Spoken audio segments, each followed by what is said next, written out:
Hello everyone, welcome back to jobs अड्डा।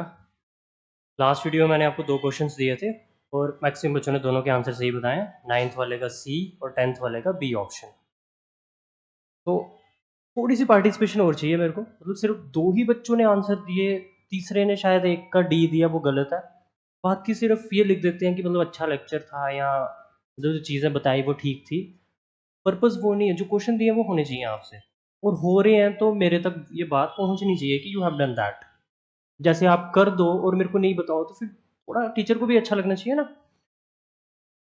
तो आज थोड़ा उसी को कंटिन्यू करते हैं और उसके बाद मैं आपको क्रॉस प्रोडक्ट्स मेथड से होने वाली जो चीज़ें हैं वो बताऊंगा। क्रॉस प्रोडक्ट बहुत काम का मेथड है, प्रॉफिट लॉस में भी काम आएगा, जहाँ जहाँ रेशो बन जाएगी वहाँ वहाँ काम आ जाएगा। मैं बताऊंगा आपको कैसे इस्तेमाल करते हैं और किस क्वेश्चन में लगेगा। तो आज मैंने मैक्सिमम उसी टाइप के क्वेश्चन लिए हैं जिसमें क्रॉस प्रोडक्ट लगेगा, लेकिन स्टार्टिंग में एक कल वाला क्वेश्चन रिवाइज करने के लिए एक बेसिक क्वेश्चन ले लिया है। तो क्या क्या रहा है इस क्वेश्चन में? The sum of three numbers is 540। तीन नंबर्स है, उनका सम 540 है। तीन नंबर कुछ भी मान लो।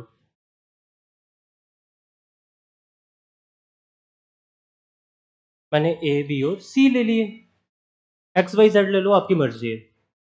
द रेशियो ऑफ, यहाँ ऑफ आना चाहिए, the ratio of second to third is 9:13। The ratio of second to third, तो मेरा सेकंड नंबर ये है और थर्ड नंबर ये है, तो इनका रेशियो क्या दिया है? 9 और 13 का। And that of first to third, और पहले और तीसरे का रेशियो भी दिया हुआ है। तो एक काम करते हैं, इसको अलग अलग से लिखते हैं, ऐसे सही नहीं रहेगा। एक चीज तो मुझे इन तीनों का सम दिया हुआ है, सम दिया जी 540, और रेशो दिया सेकंड और थर्ड का यानी बी और सी का, कितना दिया है? 9-13 का।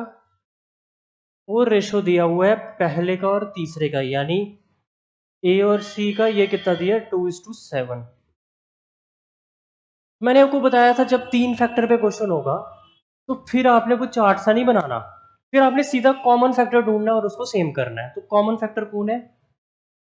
सी। कॉमन फैक्टर सी है, तो सी को हम सेम बनाएंगे। तो आपको सी यहाँ पे 13 दिख रहा है और यहाँ पे 7 दिख रहा है। अब 13 का 7 नहीं बनता, 7 का 13 नहीं बनता, क्या किया जाए? तो आपने दोनों को 13 और 7 का एलसीएम बना देना है। जब ये दोनों चेंज ही नहीं हो रहे हो, देखो ना, 7 का 13 बन सकता है? नहीं बन सकता। 7 का 14 बन जाएगा, 7 का 21 बन जाएगा, 13 तो नहीं बनेगा। तो जब ऐसा सिनेरियो एराइज करे तो आपने लेना होता है एलसीएम, किस किस का? इन्हीं दोनों वैल्यूज का, 13 और 7 का। 13 और 7 में कुछ कॉमन नहीं है तो इनका एलसीएम इनकी मल्टीप्लीकेशन के बराबर होगा यानी 91।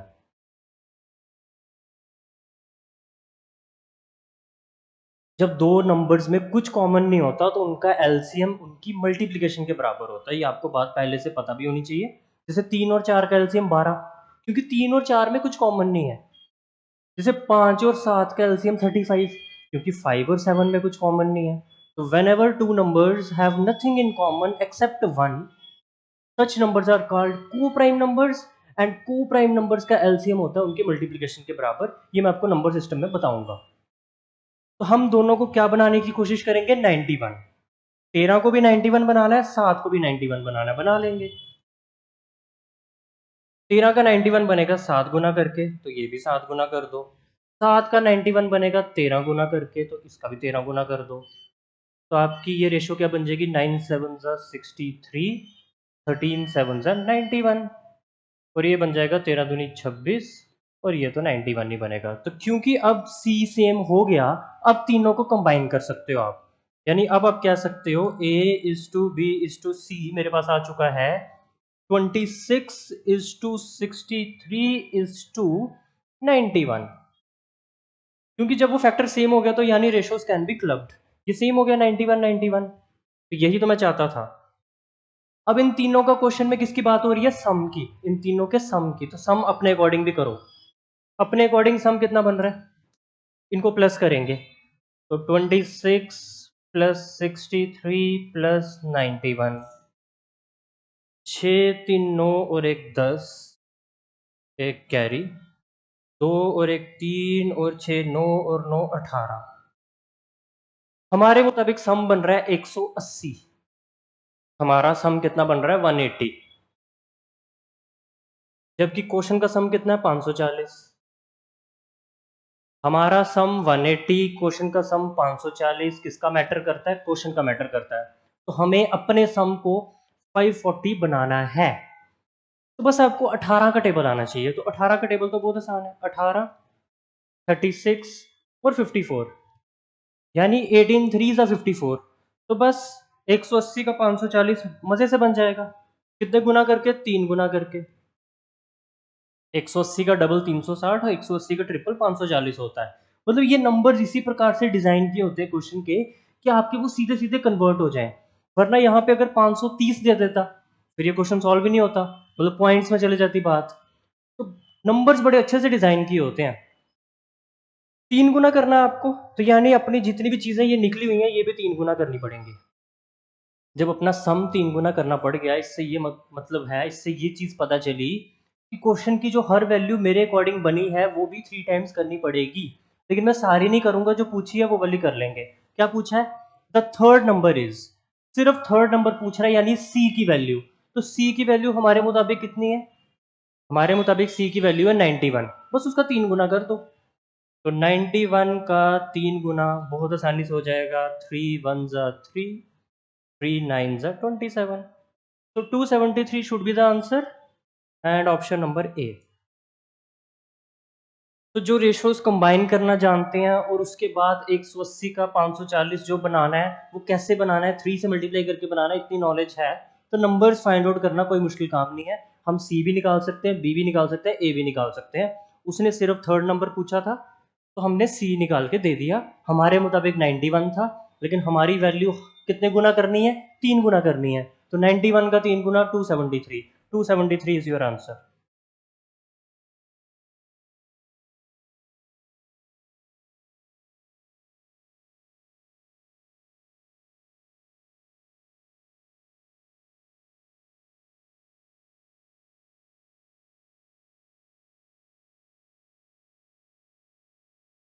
अब ये क्वेश्चन बेसिक तरीके से भी किया जा सकता है, लेकिन आपको क्रॉस प्रोडक्ट का मेथड सिखाना है तो मैं क्रॉस प्रोडक्ट से करके दूंगा। पहले बताता हूँ आपको कि क्रॉस प्रोडक्ट लगाना कब है क्या चीज़ है। क्वेश्चन पढ़ेंगे पहले ध्यान से।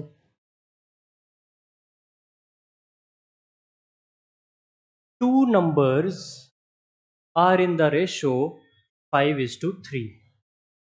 दो नंबर्स हैं, उनका रेशो 5:3 दिया हुआ है।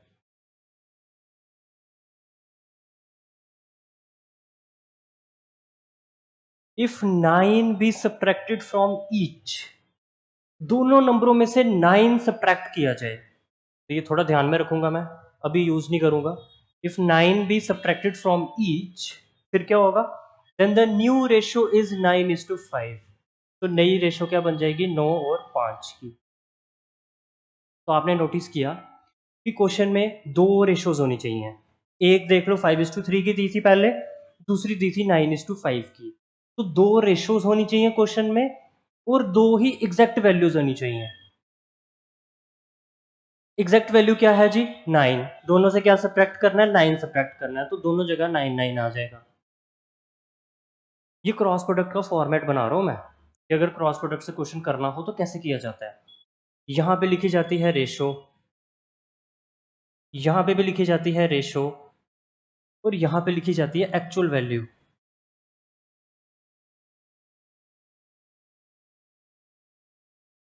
Ratio ratio actual value. तो अगर क्वेश्चन में दो रेशोज नजर आ जाएं और दो ही एक्चुअल वैल्यूज मिल जाएं तो क्रॉस प्रोडक्ट एप्लीकेबल होता है ऐसे क्वेश्चन में। क्योंकि 9 सब्ट्रैक्ट कर रहे थे तो दोनों से 9 9 सब्ट्रैक्ट कर रहे थे तो दोनों जगह 9 9 आ गया। आप बोलोगे सब्ट्रैक्ट है तो माइनस की साइन डालो, तो नहीं। अगर दोनों ही सब्ट्रैक्ट है तो कोई साइन की जरूरत नहीं, दोनों ही ऐड है तो कोई साइन की जरूरत नहीं। हाँ, एक ऐड हो रहा हो दूसरा सब्ट्रैक्ट हो रहा हो तो फिर प्लस माइनस लगाना पड़ता है, यहाँ कोई जरूरत नहीं है। मेथड का नाम है क्रॉस प्रोडक्ट।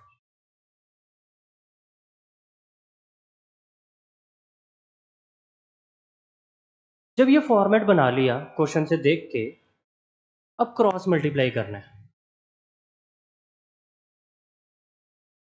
क्रॉस मल्टीप्लाई करेंगे तो आपको दिख रहा है 9 3 ज़ा 27, 5 5 ज़ा 25। तो ये जो क्रॉस मल्टीप्लाई किया, इनका चाहिए डिफरेंस। 9 तिया 27 हो गया, 5 पंजे 25 हो गया। अब मुझे 27 और 25 का डिफरेंस चाहिए, जो कि कितना होता है 2। तो ये 2 मेरे लिए इंपॉर्टेंट है। आप चाहो तो ये वहां ना लिखकर माइंड में ही 2 बना लो कि 9 3 से 27, 5 5 से 25, 27 में से 25 के 2। तो यानी मुझे किससे मतलब है? मुझे डिफरेंस से मतलब है। I want difference here. अब ऊपर वालों को क्रॉस मल्टीप्लाई कर लिया, अब नीचे वालों को करना है, यानी इसको और इसको और इसको और इसको। पहले टॉप 2 रोज वाले ये दोनों, फिर ये दोनों, इस तरीके से क्रॉस मल्टीप्लाई करना है। तो 9 9 जा 81, 9 5 जा 45, 81 और 45 आ गए। मुझे इनका भी डिफरेंस चाहिए, तो 81 में से 45 माइनस कर लो, आ जाएगा 36। तो जो भी आया वो 2 यूनिट की वैल्यू होगी। क्या किया हमने? हमने पहले इनको मल्टीप्लाई किया माइंड में, 9 3 जा 27, 5 5 जा 25, 27 में से 25 गए 2, तो वो 2 हमारे लिए इंपॉर्टेंट है। फिर नीचे आ गए हम, 9 9 जा 81, 9 5 जा 45, 81 में से 45 गए 36, तो ये 36 हमारे लिए इंपॉर्टेंट है। यानी पहले ऊपर वालों को क्रॉस मल्टीप्लाई करके उनका डिफरेंस, फिर नीचे वालों को क्रॉस मल्टीप्लाई करके उनका डिफरेंस, जो चीज मेरे लिए इंपॉर्टेंट है। तो 2 यूनिट की वैल्यू आ गई 36। तो मैं पूछूं एक की कितनी आएगी? आप बोलोगे 18। जैसे 1 यूनिट की वैल्यू आ गई, अब आप 5 की भी बता सकते हो और आप 3 की भी बता सकते हो। 5 की आ जाएगी 5 गुना 18 यानी 90, 3 की आ जाएगी 3 गुना 18 यानी कि 54। तो हमने दोनों नंबर्स वो निकाल लिए। पूछा क्या है? What are the two numbers? Numbers ही पूछे हैं, तो नंबर्स तो निकाल लिए। नंबर्स आ गए आपके 90 और 54। तो 90 और 54 है ऑप्शन में? बिल्कुल है। मैं एक बार फिर से करके दूंगा आपको ये क्वेश्चन। क्रॉस प्रोडक्ट सीख जाओगे तो देखना कितना एप्लीकेबल मेथड है ये मिल्क वाटर वाले क्वेश्चन में लगेगा, ये एजीज में लगेगा। आप देखोगे ये 15 जगह लगा के दूंगा आपको मैं। लेकिन आपको लग रहा होगा ये बड़ा झमगड़ सा बन रहा है, कुछ नहीं बन रहा, बहुत आसान है। एक बार फिर देखो बड़े आराम से। सबसे पहले मेरी क्रॉस प्रोडक्ट के लिए रिक्वायरमेंट क्या है कि 2 रेशोज होनी चाहिए, 2 एक्चुअल वैल्यूज होनी चाहिए। एक्चुअल वैल्यूज यानी कि वो रेशो फॉर्म में नहीं होनी चाहिए। तो मैंने 2 की बात हो रही है तो ए और बी मान लिया। उनका रेशो दिया था 5 और 3 का, मैंने लिख दिया 5 और 3। फिर उनमें कुछ चेंज हुई, जाहिर सी बात है यार, रेशो में प्लस माइनस करो कुछ भी करो तो रेशो बदल जाती है। तो मैंने क्या किया? मैंने 9 सब्ट्रैक्ट किया दोनों में से, तो रेशो बदल गई। रेशो बदलने के बाद कितनी होगी? 9 5 की, तो लिख दो 9 5। दैट मीन स्टार्टिंग की 2 लाइनों में रेशो लिखनी होती है। मैंने दोनों में रेशो लिख दी। अब नीचे लिखनी है एग्जैक्ट वैल्यूज। तो भाई 9 सब्ट्रैक्ट हो रहा है दोनों जगह से, तो उधर भी 9 उधर भी 9। ये फॉर्मेट में तो दिमाग नहीं लग रहा, ये तो क्वेश्चन में जो जो बोला था वो कर दिया। अब सॉल्व करना है। सॉल्व करने के लिए कुछ नहीं करना यार, मेथड का नाम ही क्या? Cross product. प्रोडक्ट यानी कि मल्टीप्लीकेशन, बस क्रॉस मल्टीप्लाई करना है। 9 3 सा 27, 5 5 सा 25, दोनों का डिफरेंस 27 में से 25 गए 2।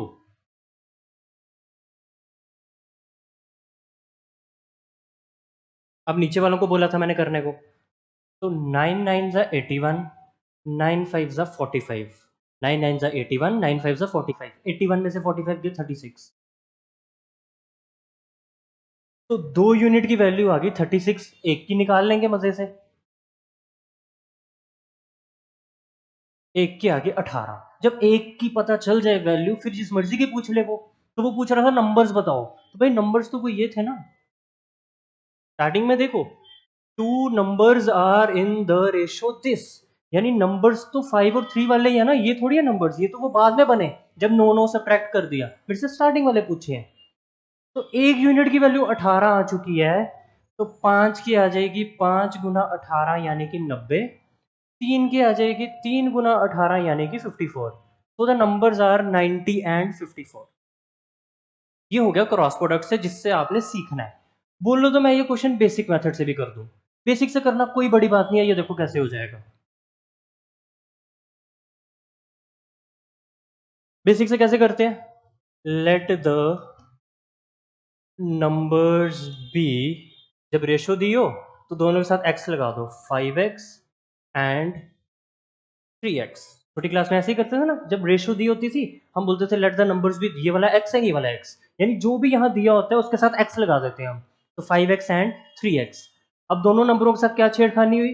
दोनों में से 9 माइनस किया गया, तो ठीक है, इसमें से भी 9 माइनस कर दो, इसमें से भी 9 माइनस कर दो। यही तो किया, मैं बिल्कुल नॉर्मल तरीके से कर रहा हूँ, कोई ट्रिक नहीं लगा रहा हूँ। अब बिल्कुल सिंपल तरीके से, ये सिंपल से भी बड़ी आसानी से हो जाएगा। लेकिन क्रॉस प्रोडक्ट सीखना क्यों जरूरी है? क्योंकि वो आगे बहुत काम आएगा। जहां बड़े बड़े क्वेश्चंस बनते हैं वो उनको क्रॉस प्रोडक्ट बहुत जल्दी कर देता है, कोई एक्स वाई मानने की जरूरत नहीं पड़ती। तो दोनों नंबरों में से 9 माइनस किया, तो कह रहा है इनका रेशो, रेशो मैंने कल कहा था क्या होती है? फ्रैक्शन ही होती है, तो यानी अपॉन डाल दो बीच में। इनका रेशो बन जाता है 9 और 5 का, ये लो 9 और 5 का। जैसा जैसा क्वेश्चन ने बोला मैंने वैसा वैसा कर दिया, मैंने कोई दिमाग नहीं लगाया। उसने बोला 9 सब्ट्रैक्ट कर, मैंने किए। उसने बोला सब्ट्रैक्शन के बाद रेशो बन रहा है, तो रेशो यानी कि अपॉन। मैंने कहा था कि a इज टू बी कुछ नहीं होता, a बटे b होता है, यानी रेशो मीन्स अपॉन, तो अपॉन डाल दिया दोनों जगह। रेशो 9-5 का दिया था, 9-5 का बना दिया। अब इसको सॉल्व करने के लिए आप क्रॉस मल्टीप्लाई करोगे ना, तो अब जाके क्रॉस मल्टीप्लाई करोगे, क्रॉस मल्टीप्लीकेशन भी तो क्रॉस मल्टीप्लाई ही था। देखो अभी भी तो क्रॉस मल्टीप्लाई करना ही पड़ेगा। ये पूरी टर्म जो है ये 9 से मल्टीप्लाई करवानी है, ये पूरी टर्म जो है ये 5 से मल्टीप्लाई करवानी है तो क्रॉस मल्टीप्लिकेशन ही है। वही है, कान जैसे मर्जी पकड़ो, सीधे पकड़ो, घुमा के पकड़ो, पहुंचना तो वही है। तो 5 से जब यहाँ मल्टीप्लाई करोगे तो 5 पंचे 25x, 5 9 जा 45 बराबर, जब 9 से उधर मल्टीप्लाई करवाओगे तो 27x माइनस 81। 25x यहाँ से गए, 25x यहाँ से गए, 2x बचे। क्रॉस मल्टीप्लाई में याद करो 2 बचा था वहां पे, जब 27 में से 25 गए थे, बस वहां x नहीं था। तो ट्रिक्स कहाँ से बनती है? बेसिक से बनती है। फिर मैंने 81 में से 45 माइनस किए थे, यहाँ भी करने हैं देखना, सब वही करना है मैंने जो पहले किया। अब ये माइनस का 81 उठा के इस साइड शिफ्ट करना है, तो माइनस का 81 उस साइड आएगा तो प्लस का 81 हो जाएगा, यानी 81 माइनस 45 बराबर 2x। 81 में से 45 गए, 36 बराबर 2x। 2 1 जा 2 18 जा, x बराबर 18। जैसे x निकल गया मेरे नंबर्स आ गए, ये बन जाएगा 5 गुना 18 बराबर 90, और ये बन जाएगा 3 गुना 18 बराबर 54। 90 और 54 ही आए थे। तो क्रॉस प्रोडक्ट सीखना है, इस पे नहीं टिके रहना है। ये होती है वर्स्ट पॉसिबल अप्रोच कि कुछ दिमाग में नहीं आ रहा तो चलो बेसिक से कर लेते हैं।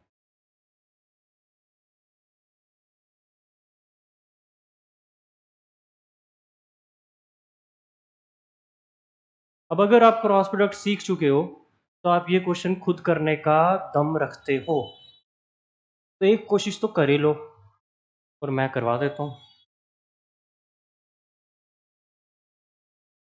सेम क्वेश्चन है, two numbers are in the ratio this, if 13 is subtracted from each the new numbers are in the ratio this. Same बिल्कुल वैसे ही ए और बी लिखा, पहले वाली रेशो 3-5 की है तो मैंने 3-5 लिखा, दूसरे वाली रेशो 10-21 की है तो मैंने 10-21 लिखा, और दोनों में से 13 सब्ट्रैक्ट किए थे तो यहाँ भी 13, यहाँ भी 13। क्या इतना करने में कोई प्रॉब्लम हो सकती है किसी इंसान को? नहीं हो सकती। जब इतना काम कर लिया फिर क्रॉस मल्टीप्लाई, 21 को 3 से करोगे 63 आ जाएगा, 10 को 5 से करोगे 50 आ जाएगा। मुझे डिफरेंस चाहिए, 63 और 50 का डिफरेंस 13।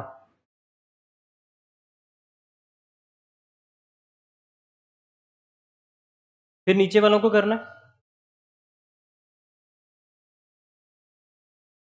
13 × 21, 13×2 = 26, 260, 260 और 13 273।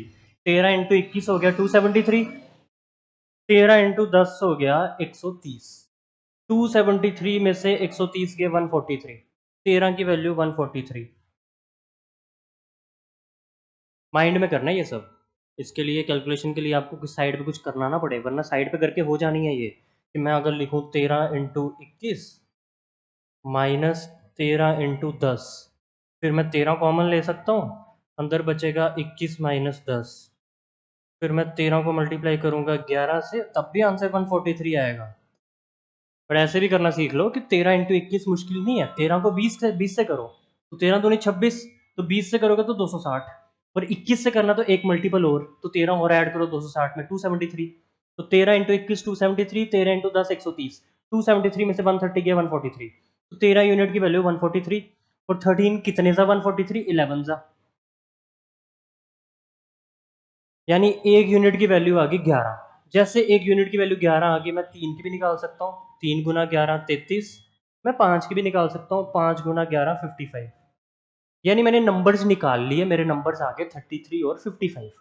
बट उसको इस बार नंबर्स नहीं चाहिए, वो क्या पूछ रहा है आपसे, वो आपसे डिमांड कर रहा है कि if 15 is added to each of the original numbers, 15 add करो ओरिजिनल नंबर्स में, उसमें भी उसमें भी, ईच का मतलब है दोनों में, ओरिजिनल वालों में, तो ओरिजिनल वाले तो निकाले मैंने 33 और 55, तो उन दोनों में क्या ऐड करो, 15 15 ऐड करो, तो 33 में 15 ऐड करो,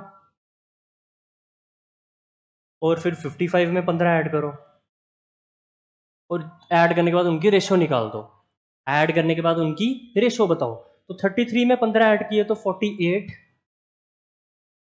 और 55 में 15 ऐड किए तो 70। Ratio must be in simplest form, तो अगर 48 और 70 अभी कट रहे हैं तो काटो, टू के टेबल से कट रहे हैं, 224 जा 235 जा 24:35 डी ऑप्शन, क्योंकि बाकियों में तो ये है ही नहीं। सेम अप्रोच रहती है क्रॉस प्रोडक्ट में, बार बार अप्रोच नहीं बदलते हम। मैं कह रहा हूँ कल को सब्ट्रैक्टेड की जगह एडेड भी होगा, कोई फर्क नहीं पड़ेगा। तो वन टाइम सीखना है और बहुत फायदा पहुंचेगा इस मेथड से।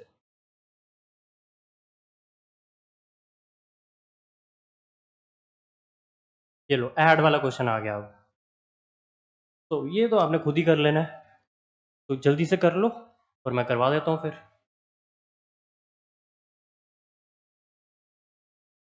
Same start, two numbers are in the ratio this, ये लो क्या रेशो है 5:2 का, ये लिख दिया 5:2। If 4 is added to each, ये बात की बात है, देन दिस रेशियो बिकम्स 9:4। और दोनों नंबर में क्या ऐड किया था, 4, तो इधर भी 4 इधर भी 4। आप पूछोगे कि क्या दोनों नंबरों में सिमिलर चेंज होना जरूरी है, तो नो, वो एक में 4 ऐड करे एक में 13 ऐड करे कोई फर्क नहीं पड़ता, यहाँ 4 आ जाएगा यहाँ 13 आ जाएगा, ये तो बाई चांस दोनों नंबरों में सेम चेंज हो रही है, but it's not required, it's not necessary. अब क्रॉस मल्टीप्लाई,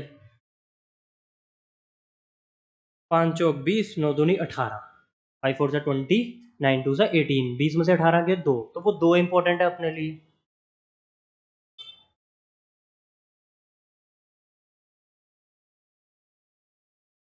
9 4 जा 36, 4 4 जा 16, 36 में से 16 गए 20,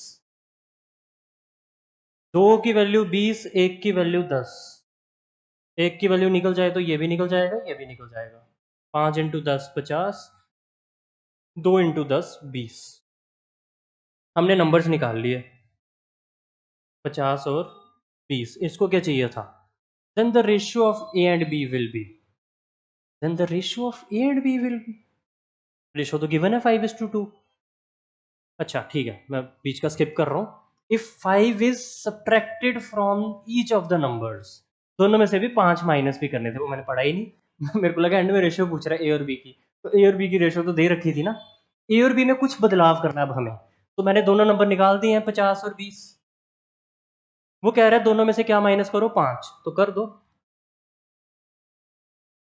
ये बन जाएगा 45 और ये बन जाएगा 15।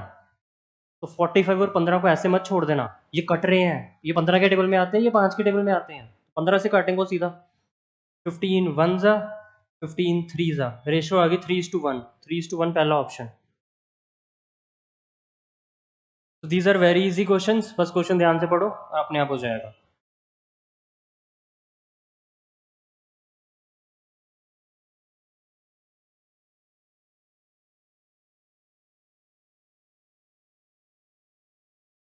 अब ये तो क्रॉस प्रोडक्ट से नहीं होगा ना, तो क्वेश्चन पढ़ के पता चल रहा है, क्योंकि इसमें नंबर्स कितने आ गए 3, क्रॉस प्रोडक्ट 3 नंबरों के लिए एप्लीकेबल नहीं है, वो सिर्फ 2 के लिए एप्लीकेबल है। तो ये भी उसकी एक लिमिटेशन है, वो हर जगह भी नहीं लग जाता कि 3 नंबर आ गया तब भी लग जाएगा, नो।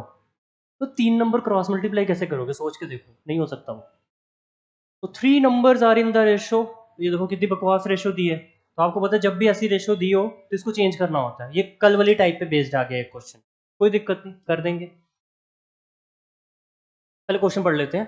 नंबर्स का रेशो दिया हुआ है और फिर मेरे को डिफरेंस दे दिया ग्रेटेस्ट और स्मॉलेस्ट नंबर में 27 का। ऐसा क्वेश्चन कल किया था, उसमें भी डिफरेंस दिया हुआ था। द स्मॉलेस्ट नंबर इज, फिर एंड में क्या पूछ लिया, स्मॉलेस्ट नंबर पूछ लिया, बता देंगे, कोई टेंशन नहीं। ये लो नंबर्स लिख लिए ए बी और सी। रेशो दी है 1:2, 2:3 एंड 3:4। मैंने बताया था इस रेशो का कैसे इलाज करना है आपको। जितने डिनोमिनेटर्स दिख रहे हैं उनका एलसीएम लेना है। तो 2 और 4 का एलसीएम 4, 4 तो 12, 12 आ गया एलसीएम। सभी को 12 से मल्टीप्लाई कर दो।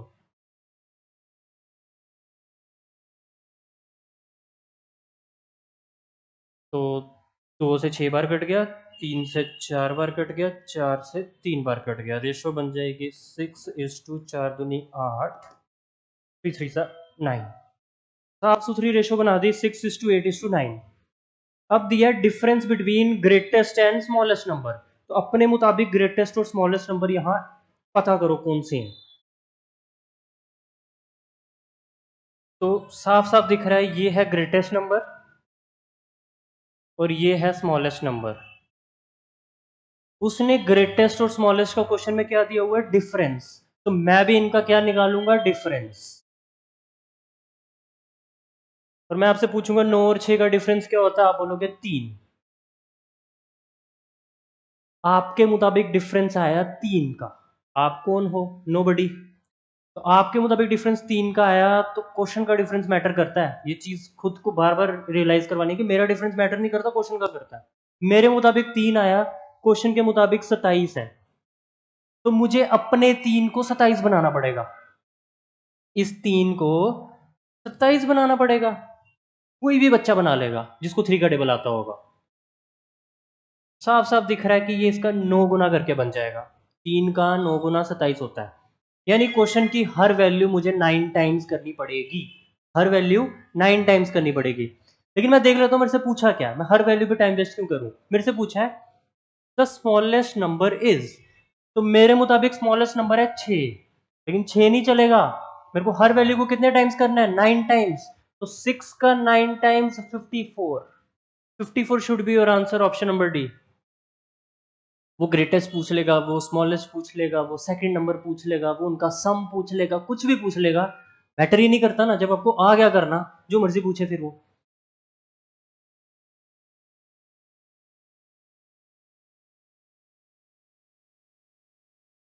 ये क्वेश्चन तो अभी किया, 2 बारी डाल दिया क्या इन्होंने।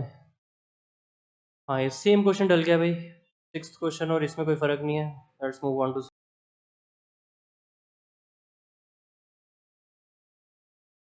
चलो 7th क्वेश्चन देखते हैं, क्योंकि 6 तो सेम डाल दिया था। तो क्या कह रहा है इस क्वेश्चन में, कल ध्यान से पढ़ते हैं। The ratio of two numbers is 3:5। If 8 is added to the first and 7 to the second, then the ratio becomes this. पहले कुछ रेशो दी है, फिर पहले नंबर से कोई बदलाव किया, दूसरे नंबर में कोई बदलाव किया, तो रेशो बदल गई। क्रॉस प्रोडक्ट, क्रॉस प्रोडक्ट की डिमांड क्या है, 2 रेशोज होनी चाहिए और 2 एग्जैक्ट वैल्यूज होनी चाहिए। तो भाई ये जो 8 लिखा है और ये जो 7 लिखा है, क्या ये एग्जैक्ट वैल्यूज नहीं है, ये तो एग्जैक्ट वैल्यूज है। सेम फॉर्मेट बना लेंगे। और जल्दी से आप खुद भी करने की कोशिश कर लो, मैं साइड होता हूँ। वीडियो पॉज कर लिया करो, पहले खुद करना है। खुद से हो जाए तो इससे बड़ी सेटिस्फेक्शन है ही नहीं जीवन में। तो ratio of two numbers is 3:5। ये रेशो बाद में कितनी बन जाती है, 2:3। और नंबर्स में बदलाव क्या क्या हुए, पहले वाले में 8 ऐड किया था, दूसरे वाले में 7 ऐड किया। मैंने कहा था ना, ये दोनों नंबरों में बदलाव जो है वो सेम होना जरूरी नहीं होता। पहले में कोई और चेंज कर लो, दूसरे में कोई और चेंज कर लो, इट डजेंट मैटर।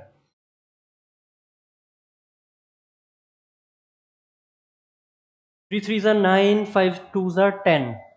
एक मल्टीप्लाई करके 9 बन रहा है, दूसरा मल्टीप्लाई करके 10 बन रहा है। डिफरेंस कितना हुआ, 9 और 10 का 1।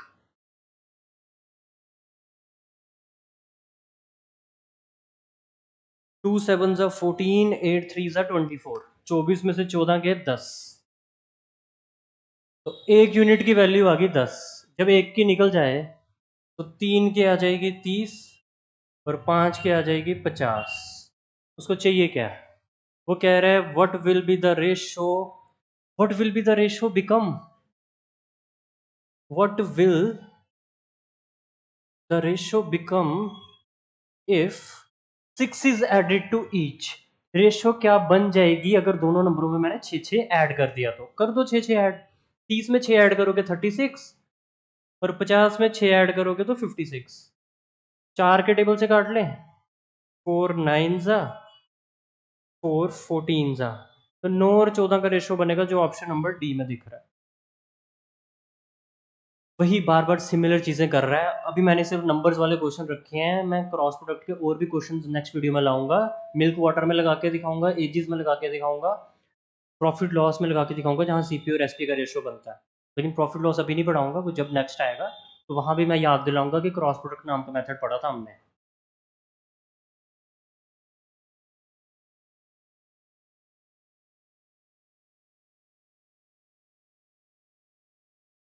अब ये क्वेश्चन जो कर दे, इसका मतलब वो क्रॉस प्रोडक्ट जो है ना जबरदस्त तरीके से समझ चुका है, जिससे ये क्वेश्चन हो जाए।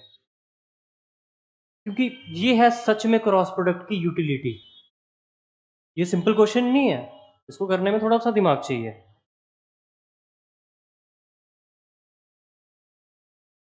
पढ़ते हैं पहले कि क्वेश्चन में दिया क्या है।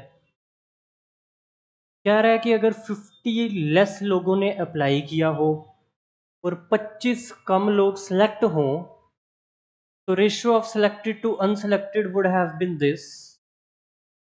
So how many candidates had applied if the ratio of selected to unselected was 2:1? आपको रेशो दिया है सिलेक्टेड और अनसेलेक्टेड का। देखो आप अगर एग्जाम दोगे तो यहाँ तो आप सिलेक्ट हो जाओगे, यहाँ तो आप फेल हो जाओगे, मतलब नहीं जॉब लगेगी, तो अनसेलेक्टेड लिस्ट में आ जाओगे।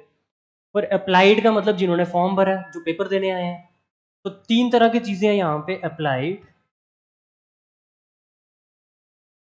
Selected, unselected. अब जब चीजें तीन प्रकार की हैं यहाँ पे, तो कैसे पता चले कि क्रॉस प्रोडक्ट के लिए कौन सी दो पकड़े? क्रॉस प्रोडक्ट तो दो चीजों पे लगेगा, तीन पे तो नहीं लगेगा। तो इसमें से मैंने दो फैक्टर पकड़ने हैं, तीनों तीनों को नहीं रखना अपने साथ, दो को पकड़ना है। वो कौन से? जिनकी मेरे को एग्जैक्ट वैल्यू दी है। ये ध्यान से सुनो बात। यहाँ इस क्वेश्चन में तीन चीजें हैं, अप्लाइड, सिलेक्टेड, अनसेलेक्टेड। रेशो तो सिलेक्टेड और अनसेलेक्टेड का दिया है, बट फिर भी थोड़ा और चौकन्ना हो जाओ, तीसरा फैक्टर भी है। हम इसमें से दो चूज करेंगे, कौन से वाले? जिनकी एग्जैक्ट वैल्यू पता है। जिनकी क्या पता है? Exact value. क्या कह रहा है? 50 लेस अप्लाइड, 50 लोग कम अप्लाई करेंगे, तो ये अप्लाइड की वैल्यू दी है उसने, यानी एक वैल्यू तो अप्लाइड की पता है 50, and 25 less selected, 25 come select करवाने, सिलेक्टेड चाहिए उसको, तो दूसरे सिलेक्टेड चाहिए। तो यानी मैं पूरा क्वेश्चन अपना अप्लाइड और सिलेक्टेड में बनाऊंगा, सिलेक्टेड और अनसिलेक्टेड में नहीं बनाऊंगा। ये बात समझना थोड़ा मुश्किल काम है कि मैं रेशो अप्लाइड और सिलेक्टेड की क्यों लूंगा। क्योंकि क्वेश्चन में जो बदलाव दिए गए हैं ना, वो सिलेक्टेड और अप्लाइड में दिए गए हैं, सिलेक्टेड और अनसिलेक्टेड में नहीं दिए गए। तो मेरे को रेशो भी बदलने पड़ेंगे, देखना ध्यान से कैसे बदलूंगा। पहले सिलेक्टेड और अनसिलेक्टेड का रेशो क्या था? 2:1। ये रेशो बाद में क्या बन गया? 9:4। ये क्वेश्चन बनाने वाला इतना चालाक आदमी है ना, देखो उसने 9:4 पहले लिख दिया, जबकि 9:4 बाद की घटना है। ध्यान से क्वेश्चन पढ़ना। तो how many candidates had applied if the ratio of selected to unselected was, यानी 2:1 वाली घटना जो पहले की है, और वो जो इतने कम सिलेक्ट होते, ये होता वो होता, ये बाद की बात है। वो नीचे लिखना है रेशियो। हमें आदत क्या होती है, पहले 9:4 देखा वो ऊपर लिख दिया, फिर 2:1 देखा वो नीचे लिख दिया, तो गलती हो जाएगी। बड़े ध्यान से पढ़ना होता क्वेश्चन को। मुझे रेशियो चाहिए अप्लाइड और सिलेक्टेड का। मैं पूछूं यहाँ कितने लोगों ने अप्लाई किया, आप बोलोगे 3। और मैं पूछूं यहाँ कितने लोगों ने अप्लाई किया, आप बोलोगे 13। देखो भाई अप्लाइड कैसे निकालते हैं? Selected plus unselected is equal to applied. Applied means कितने लोगों ने पेपर दिया, तो जितने सिलेक्ट हुए प्लस जितने फेल हुए, बराबर उतने लोगों ने पेपर दिया। जैसे मान लो 7 लोग सिलेक्ट हो गए और 5 लोग फेल हो गए। मैं पूछूं कितने लोगों ने पेपर दिया था, आप बोलोगे 12। Very obvious. तो अप्लाइड निकालने के लिए दोनों को प्लस करना है, तो 2 और 1 3 हो जाएगा, और 9 और 4 13 हो जाएगा। मेरे को अप्लाइड तो पता चल गया, लेकिन मुझे रेशो बनाना है अप्लाइड और सिलेक्टेड का। तो अनसिलेक्टेड को भूल जाओ, अनसिलेक्टेड से कोई मतलब नहीं है। रेशो बनेगा अप्लाइड और सिलेक्टेड का। तो पहले केस में अप्लाइड कितने हैं 3, उसमें से सिलेक्ट कितने हुए 2। अगले केस में अप्लाइड कितने हैं 13, उसमें से सिलेक्ट कितने हुए 9। और यहाँ लिखनी होती है एग्जैक्ट वैल्यूज। तो एग्जैक्ट वैल्यूज क्या है मेरे पास, 50 कम अप्लाई तो अप्लाई के नीचे 50, 25 कम सेलेक्ट तो सिलेक्ट के नीचे 25। इस क्वेश्चन को अच्छे से मोल्ड किया हमने। ये डायरेक्टली क्वेश्चन इस फॉर्म में नहीं ऐसे दिया हुआ था। रेशो दी थी सिलेक्टेड और अनसिलेक्टेड की। तो क्वेश्चन वाला बड़ा चालाक होता है, लेकिन आप उनसे भी ज्यादा चालाक बन चुके हो आप। अब बस क्रॉस मल्टीप्लाई करना है, लेकिन यहाँ फॉर्मेट तक पहुंचने के लिए टाइम लगेगा। तो ये क्वेश्चन चाहे 2 बार देखना पड़ जाए तो इट्स वर्थ इट। इसको 2 बारी भी देखोगे कोई दिक्कत नहीं है। 9 3 ज़ा 27, 13 2 ज़ा 26। 27 और 26 का डिफरेंस 1, तो यहाँ डिफरेंस लिख दिया। नीचे वालों को मल्टीप्लाई करना अब। 50 गुना 9 450, 25 गुना 13 325। 450 में से 325 गए 125। देखो ये मल्टीप्लिकेशन आसान है। 9 को किससे करना है 5 से, तो 9 पंजे 45 होता है, तो ये 450 हो गया। और 25 को 13 से करना है, 25 इंटू 12 होता है 300, तो 25 इंटू 13 325। 450 में से 325 गए 125। एक यूनिट की वैल्यू पता चल गई। एंड में क्या चाहिए, how many candidates had applied, इसकी वैल्यू चाहिए। अप्लाइड पूछ रहा है ना, तो मेरे को 3 यूनिट की वैल्यू चाहिए, 3 की। एक की निकल चुकी है, 3 की चाहिए, कैसे निकलेगी, 3 से मल्टीप्लाई करेंगे। तो 3 की वैल्यू आ जाएगी 125 गुना 3, यानी कि 375। 375 सी ऑप्शन। एक बार फिर से करते हैं, क्योंकि अभी आप फर्स्ट टाइम सीख रहे हो, थोड़ा सा पेशेंस रखनी, बस आएगा। मैं सिखा रहा हूँ, कैसे नहीं आएगा, हो सकता है ऐसा। बस आपको भी अपने ऊपर कॉन्फिडेंस रखना है, जैसे मुझे है ना कि कोई चीज़ आपको सिखानी है तो मैं सिखा के जाऊंगा। आपने भी अपने अंदर ऐसी इच्छा शक्ति रखनी है कि मैंने ये चीज़ सीखनी है, बाय हुक और बाय क्रुक, जैसे मर्जी सीखनी है।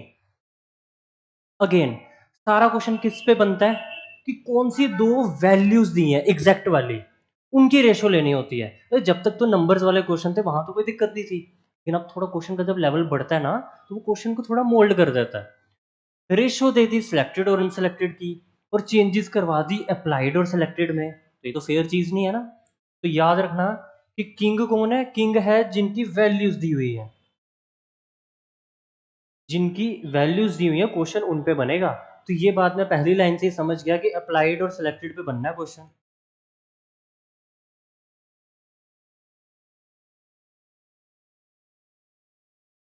जब इतनी बात समझ आ गई कि क्वेश्चन अप्लाइड और सिलेक्टेड पे बनेगा, फिर वैल्यूज लिखनी है। लेकिन वैल्यूज लिखते टाइम पे ध्यान रखना कि पहले वाली वैल्यू कौन सी है और बाद वाली कौन सी है। तो पहले वाली वैल्यू सेकंड लाइन में है, क्योंकि उससे पहले वॉज लगा हुआ है। कह रहा स्टार्टिंग में रेशो था 2:1 का। फिर ये बाद की बातें हैं, इफ वाली क्वेश्चन को इसने बड़े अजीब तरीके से बनाया हुआ है। इसको ऐसे लिखना चाहिए था कि स्टार्टिंग में 2:1 का रेशो था अप्लाइड और सिलेक्टेड में, और बाद में ये सब चेंजेस होने के बाद it would have been this. वो तो एक इमेजिनरी सिनेरियो होता है कि अगर उसमें इतना कम कर दूं, उसमें उतना कम कर दूं, तो वो रेशो बनेगी। हाँ, मैं प्रधानमंत्री होता तो मैं ये कर देता, वो इमेजिनरी सिनेरियो है। एक्चुअल तो ये है ना 2:1, एक्चुअल वाला पहले। लेकिन ये तो रेशो सिलेक्टेड और अनसिलेक्टेड की है, मुझे चाहिए अप्लाइड और सिलेक्टेड की, तो मैं चेंज कर लूंगा। ये सिलेक्टेड है, ये अनसिलेक्टेड है, तो मैं पूछूं अप्लाइड कितने, आप बोलोगे 3। 3 में से कितने सिलेक्ट हुए 2, तो रेशो बन गई 3:2। 2 लोग सिलेक्ट हुए, एक बंदा सिलेक्ट नहीं हुआ, तो पेपर तो 3 लोगों ने दिया, तो अप्लाइड में 3 आ गया, सिलेक्टेड में 2 आ गया। सिमिलरली यहाँ सिलेक्टेड और अनसिलेक्टेड का रेशो दिया 9 और 4 का। 9 बंदे सिलेक्ट हुए, 4 बंदे नहीं हुए। पेपर कितनों ने दिया, 13 बंदों ने, और सिलेक्ट कितने हुए 9। रेशो लिख दी, अब वैल्यूज डालनी है। अप्लाई कितने कम ने किया 50, तो यहाँ 50 आ जाएगा। सिलेक्ट कितने कम हुए 25, यहाँ 25 आ जाएगा। अब क्रॉस मल्टीप्लाई कर दोगे आप, कोई मुश्किल काम है ही नहीं। 9 3 सा 27, 13 2 सा 26, 27 में से 26 के 1। ये मैथ को बड़ा ऐसे छोटा समझना है, तो ना जिस चीज़ को छोटा समझोगे मज़े से हो जाती है। उसको अगर थोड़ा माइंड में ही थोड़ा बड़ी बड़ी इज्जत दे दो ना, तो वो चीज़ नहीं होने आती। तो हर चीज़ को छोटा समझो, मतलब इंसानों को नहीं, बट जो चीज़ें हैं, जो सीखने लायक चीज़ें, छोटी सी चीज़ें सीख लेंगे, ऐसा माइंडसेट बना लो कि कर लेंगे, हो जाएगा। वो वाला नहीं, कर लेंगे, कल कर लेंगे, हो जाएगा, वो वाला नहीं, कर लेंगे, हो जाएगा। थोड़ा सा देखो, टोन के फर्क से ही माइंडसेट का फर्क पड़ गया। 9 3 27, 13 दूनी 26, 27 में से 26 के 1। अब नीचे वालों को मल्टीप्लाई करना है। 50 गुना 9 450, 25 गुना 13 325, 450 में से 325 के 125। एक यूनिट की वैल्यू निकल गई।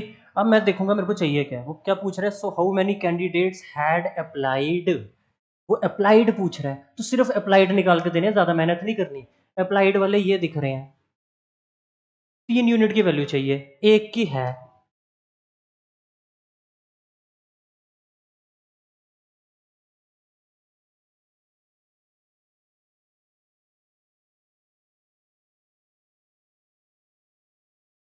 एक और अच्छा क्वेश्चन है, और ये आप बना लोगे, मजे से बना लोगे।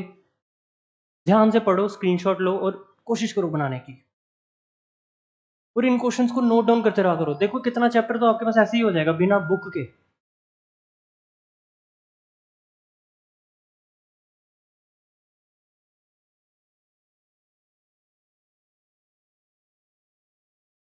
क्या कह रहा है, बिफोर अ बैटल, लड़ाई से पहले, the ratio of tanks to planes in an army was 5:3। लड़ाई से पहले वाला रेशियो कितना था, 5 और 3 का। किस किस का, टैंक का और प्लेन का। फिर क्या हुआ, जब लड़ाई शुरू हो गई तो 1000 टैंक खत्म हो गए और 800 प्लेन्स डिस्ट्रॉय हो गए। मतलब 1000 टैंक कम हो गए और 800 प्लेन कम हो गए। डिस्ट्रॉय होने का मतलब कम हो गए, सब्ट्रैक्टेड। Same question. फिर रेशो कितना बन गया, कॉमा, फिर रेशो कितना बन गया, the ratio of tanks to planes became 2:1। Obviously बात है, अगर टैंक भी कम हो गए, प्लेन भी कम हो गए, तो रेशो बदलेगा कि नहीं, डेफिनेटली बदलेगा। रेशो बदल के ये हो गया। तो पूछ रहा है लड़ाई खत्म होने के बाद कितने टैंक्स हैं आफ्टर द वॉर। क्वेश्चन बनेगा टैंक पे और प्लेन पे, क्योंकि यहाँ फैक्टर ही दो है। पिछले क्वेश्चन की तरह यहाँ कोई झंझट नहीं है कि यहाँ अप्लाइड जैसी भी कोई चीज हो, यहाँ है टैंक और प्लेन, तो टैंक और प्लेन पे क्वेश्चन बना देंगे। और इस क्वेश्चन में एक और चीज इंपॉर्टेंट बताऊंगा आपको,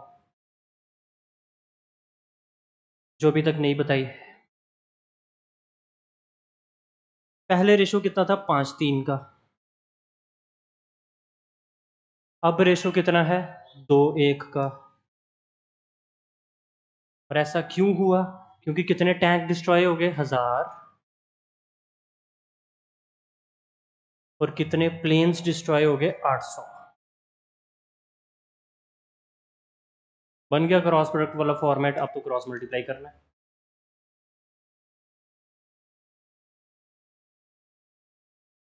5 1 5, 3 2 6, 6 में से 5 के 1।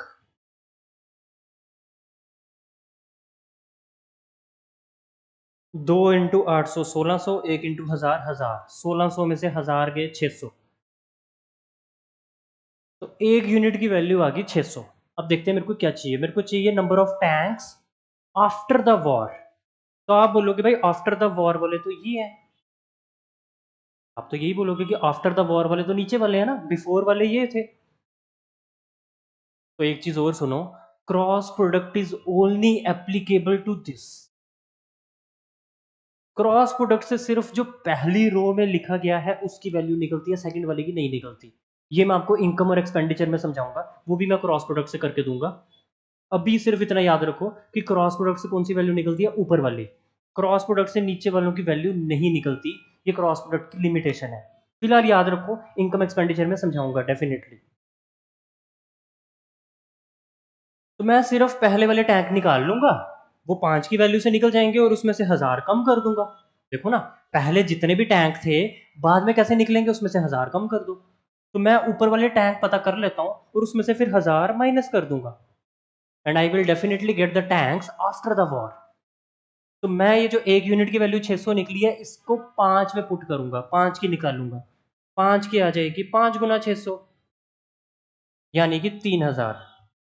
दैट मीन्स इस मौके पे टैंक कितने थे, 3000। लेकिन उसने पूछे ही नहीं बिफोर द वॉर, वो पूछ रहा है आफ्टर द वॉर। तो 3000 में से 1000 कम कर दो क्योंकि 1000 डिस्ट्रॉय हो चुके हैं। 2000 इस क्वेश्चन का आंसर है।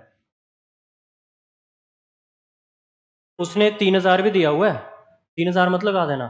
3000 थे before the war, after the war 1000 tank कम हो गए। तो 3000 पहले थे, 1000 कम कर दिए, 2000 इज योर आंसर। अगर मैं ये चीज़ नहीं बताता कि क्रॉस प्रोडक्ट सेकंड लाइन के लिए एप्लीकेबल नहीं होता, तो कोई बच्चा एक की वैल्यू 600 निकाल के दो की निकालेगा 1200, बोलेगा 1200 ऑप्शन में ही नहीं है। तो मेरे जैसा बंदा पेपर सेट करे तो 1200 जरूर डाले ऑप्शन में, क्योंकि मुझे पता है आजकल बच्चे ये वाले क्वेश्चन करते हैं क्रॉस प्रोडक्ट से। और कईयों को ये बात मालूम नहीं है कि सेकंड लाइन के लिए क्रॉस प्रोडक्ट एप्लीकेबल नहीं है।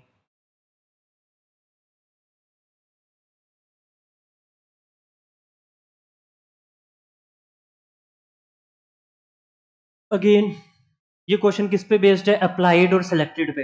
अप्लाइड सिलेक्टेड वही क्वेश्चन है।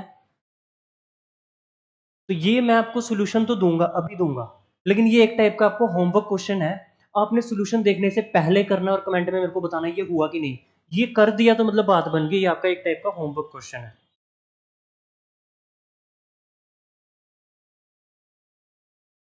लेकिन सोल्यूशन अभी दूंगा, नेक्स्ट वीडियो में नहीं दूंगा, अभी। But you have to tell me, अगर ये कर पा रहे हो ना तो समझ लो आपको मैंने क्रॉस प्रोडक्ट सिखा दिया। लेकिन अगर ये नहीं हो रहा है फिर दिक्कत है, तो जिससे नहीं भी हो रहा है वो भी बताया करो खुल के, यार ये नहीं हुआ हमसे। उनके लिए कुछ और सोचेंगे। तो देखो सोल्यूशन अब। How many job applicants had applied, यानी मेरे से क्या पूछ रहा है, अप्लाइड पूछ रहा है। तो मेरे को याद रखना कि मेरे को अप्लाइड की वैल्यू निकालनी है। If the ratio of selected to unselected was this, फिर उसके बाद क्या हुआ, if 1200 less had applied and 800 less selected. Question किस पे बनेगा, अप्लाइड पे और सिलेक्टेड पे, क्योंकि 1200 क्या है अप्लाइड और 800 क्या है सिलेक्टेड। क्वेश्चन बनेगा अप्लाइड और सिलेक्टेड पे।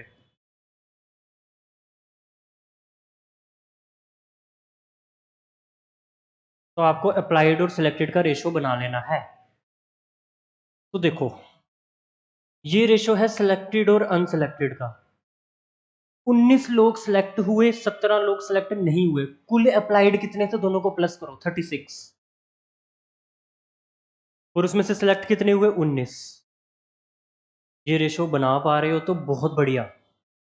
ये रेशियो बाद में क्या बन गया, ये रेशियो बाद में बन गया 1:1 का। 1:1 का मतलब एक बंदा सिलेक्ट हुआ, एक बंदा सिलेक्ट नहीं हुआ। मैं पूछूं पेपर कितना तो दिया, आप बोलोगे 2, दोनों को प्लस करोगे 2 आ जाएगा। उसमें से सिलेक्ट कितने हुए, 1।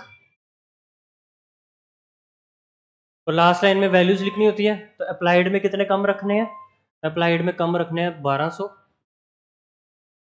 और सिलेक्टेड में कितने कम रखने हैं 800। बस हो गया। अब क्या ही करना है, अब हम क्रॉस मल्टीप्लाई कर लेंगे। तो 36 को 1 से करना है, 19 को 2 से करना है। 19 2 सा 38, 36 1 सा 36, 38 में से 36 के 2,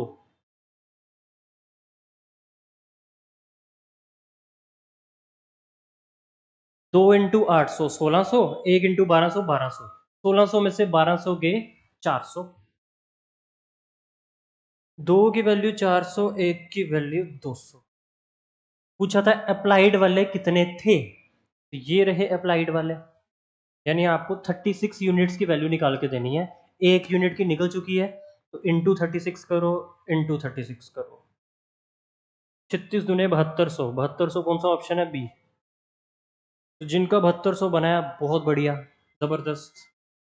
अगर बिना देखे बना लिया तो मतलब कर रहे, अच्छा कर रहे हो। ऐसे ही चलते रहोगे तो कोई दुनिया की ताकत एग्जाम निकालने से नहीं रोक सकती।